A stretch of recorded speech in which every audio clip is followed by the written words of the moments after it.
Right, I've done it. I've configured the sign-in risk policy.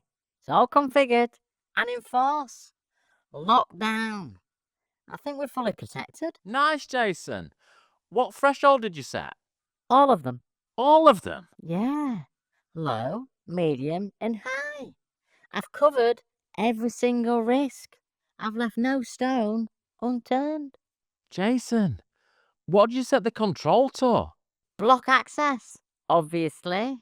If it's risky, block it. Oh, this is why my phone's going off. That's weird. Jason, I've got 17 people saying they can't log in. I've got Charles Bell saying he can't get into his emails. And to quote him, he's absolutely beside himself. Yeah, but the policy should only trigger on risky sign-ins. Jason, you selected low risk. Do you know what low risk actually means? Slightly risky. Well, it means a lot of sign-ins. You've blocked a lot of users. How many people can't log in? Most people, Jason. Most people can't log in. Is Charles angry? Well, he used the word catastrophic twice. So, sign-in risk versus user risk. Two things that sound similar. Two things that live in the same part of Entra. And two things that are absolutely not the same thing. And if you mix them up, or worse still, configure one when you're meant to configure the other, you're going to leave massive security gaps. Or you're going to do exactly what Jason just did. Now, I've seen both more times than I care to admit. So in this video, I'm going to show you exactly what each one is and why it matters more than most people realize. Plus, I'll show you both policy types inside of Microsoft Entra. And I'm going to walk you through the key settings. Plus, I'll give you a quick way to audit what you've already got configured. Now, before we go any further, a quick licensing note, because this catches people out. Everything we're covering today requires Microsoft Entra ID P2. So if your business is using Microsoft 365 Business Premium, you've not got it. So sign-in risk is evaluated in real time at the point of authentication. Every time someone attempts to sign in, Microsoft's identity protection engine analyzes that specific login attempt, and it assigns it a risk score, low, medium, or high. Now, Microsoft is looking at different types of signals. Like, is this login attempt coming from an unusual location? Or maybe there's an impossible travel pattern.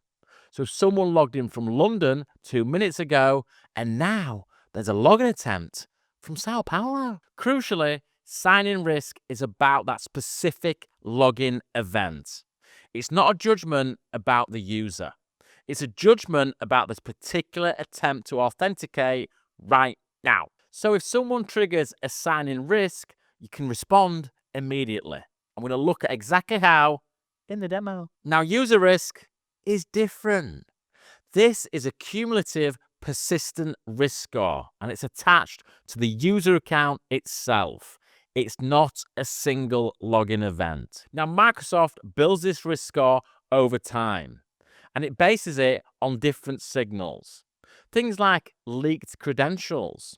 Has this user's username and password appeared in a data breach or on the dark web? Or maybe Microsoft knows that it's a confirmed compromised account, and Microsoft have got this information from its own threat intelligence.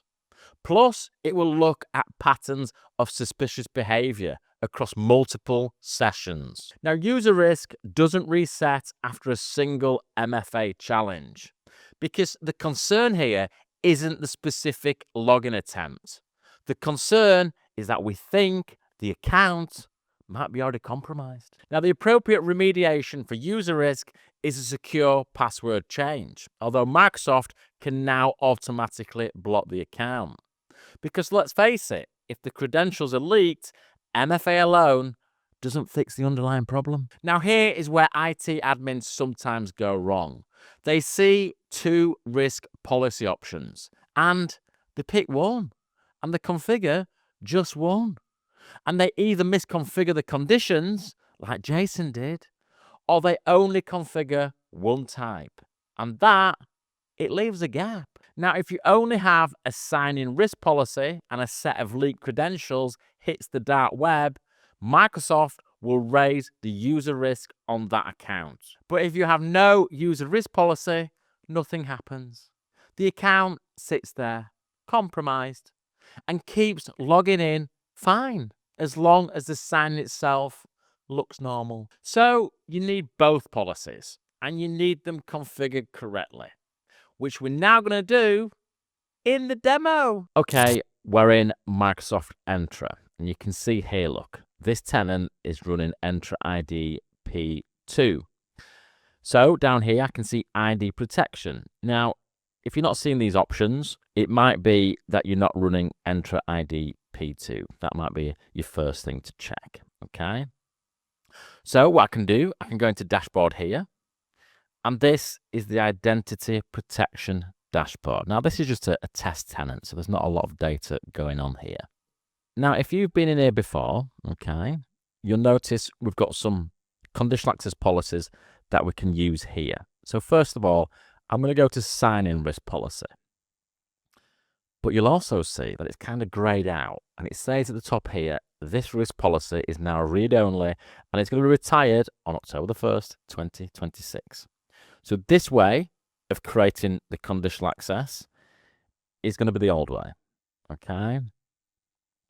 Microsoft, quite sensibly, is moving the risk policy configuration into normal conditional access, which is where it belongs, really, okay? So if you've got existing policies in these blades, start planning your migration, because they'll probably stop working in October 26. So we're going to do today in the new way. So we go to Entra ID, and we go to conditional access and go to policies. So first of all, let's click on new policy, and we'll create a sign-in risk policy, okay? So give it a descriptive name, something like this, okay? That's not my usual naming convention, but for this demo, I think it's going to work out just fine. We're going to target this to all users. What I would do is, ordinarily, I would have a break glass account, okay, and I'd exclude the break glass account. For this demo, I'm going to exclude my global admin account here. Target resources is all cloud apps. And then we go to conditions, okay? You see our risk ones are here. So we've got sign-in risk, we've got user risk. I'm going to start with sign-in risk, okay? Now, here's the temptation here, and this is what Jason did in the intro. If you select all of these, you might have a few problems, okay? The low one specifically captures quite a wide net of low confidence detections, okay? And it will cause some noise and some legitimate blockages. My recommendation is to start with high, okay? Not even medium. Just start with high and understand your environment. Have a look at the logs and see what's coming back there. As I said, I wouldn't go for low, and I certainly wouldn't go for no risk. That's funny. Click on done. We go here. So we've got a couple of options here. We can go for require multi-factor authentication, okay, usually the right call. So a risky sign-in might be a legitimate user on an unfamiliar device or maybe an unfamiliar location. So Microsoft detects this, and MFA gives them a way through if it is genuinely them, okay? If it's the attacker, they might not have the Authenticator app, okay? You could also block access. Okay, that's another option here. So we're saying if it's a high-risk sign-in policy, we're just going to block access. Okay, that's kind of a zero tolerance. But make sure you've got a remediation path for legitimate users who get caught out. So a couple of options there, okay? We'll go for block access for high users, for high-risk sign-in users. Click on OK, and we create that policy, okay? Give that a... Where's it gone here? Is it here? Our policy's here. Good.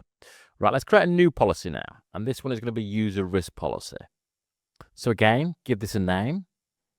Okay, I'm going to call it that, and I'll get back onto that in a moment. Okay, again, we'll go to all users, and I would exclude a break glass, okay? But for this video, again, I will exclude my global admin. Target resources, again, all cloud apps.